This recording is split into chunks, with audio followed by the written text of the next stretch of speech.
بسم اللہ الرحمن الرحیم۔ جو افراد اپنے آپ کو مسلمان کہتے ہیں وہ مختلف قسم کی عبادات انجام دیتے ہیں، نماز، روزہ، حج، زکوٰۃ، خمس وغیرہ، یہ ساری عبادتیں انجام دیتے ہیں۔ اور عبادتوں کی جو اقسام ہے اس میں مسلمانوں کے دو بڑے گروہ ہیں۔ ایک گروہ ایسا ہے کہ جن کے یہاں عبادتوں کا طریقہ کار ان کے اپنے طریقے کے مطابق ہے، لیکن جو اہل بیت کے چاہنے والے ہیں ان کے ہاں عبادتوں میں کچھ اضافہ ہے، کچھ چیزیں ایسی ہیں کہ جو اضافی ہیں۔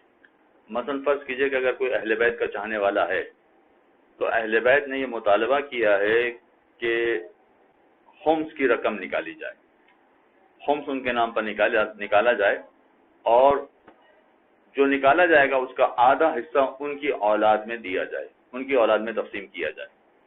تو اگر اہل بیت سے محبت ہے تو وہ ضرور خمس نکالے گا اور اس کا آدھا حصہ کم سے کم ان کی اولاد میں تقسیم کرے گا، البتہ اپنے مجتہد کے فتاویٰ کے مطابق۔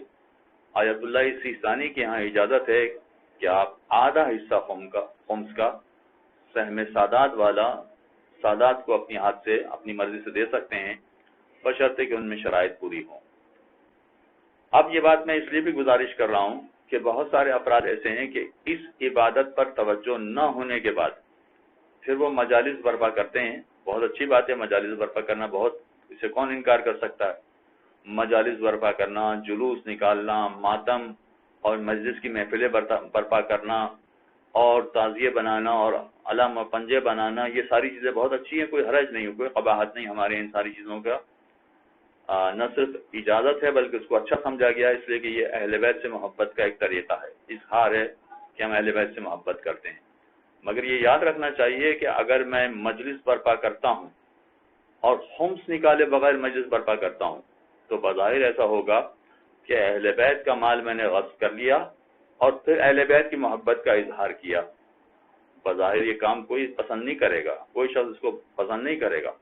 چنانچہ اس مجلس پر غور کرنا چاہیے، یا اس جلوس یا اس طرح کے جو عزاداری کے مراسم انجام دیے جاتے ہیں اس پر غور کرنا چاہیے کہ کہیں ایسا تو نہیں کر رہے ہیں ہم کہ اہل بیت کا حق غصب کر کے ہی اہل بیت کے محبت کا اظہار کر رہے ہیں اور یہ ساری چیزوں کا تذکرہ کر رہے ہیں۔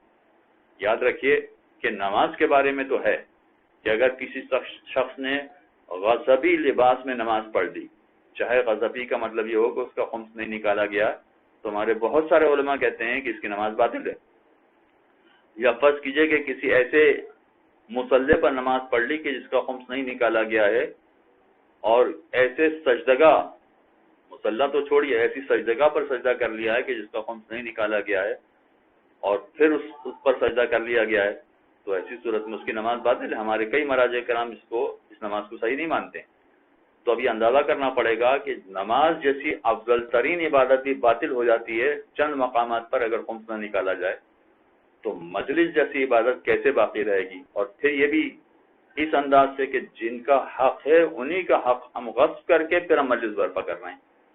تو غور کرنا پڑے گا کہ یہ مجلس اہل بیت کی نگاہ میں قابل قبول ہوگی یا رد کر دی جائے گی۔ ہماری کوشش تو یہ ہونا چاہیے کہ اہل بیت کو خوش کریں، چنانچہ ان کو خوش کرنے والے جتنے راستے ہیں وہ راستے اختیار کرنا سب سے زیادہ مناسب ہے۔ وصلی اللہ علی محمد اللہم صل علی محمد و آل محمد۔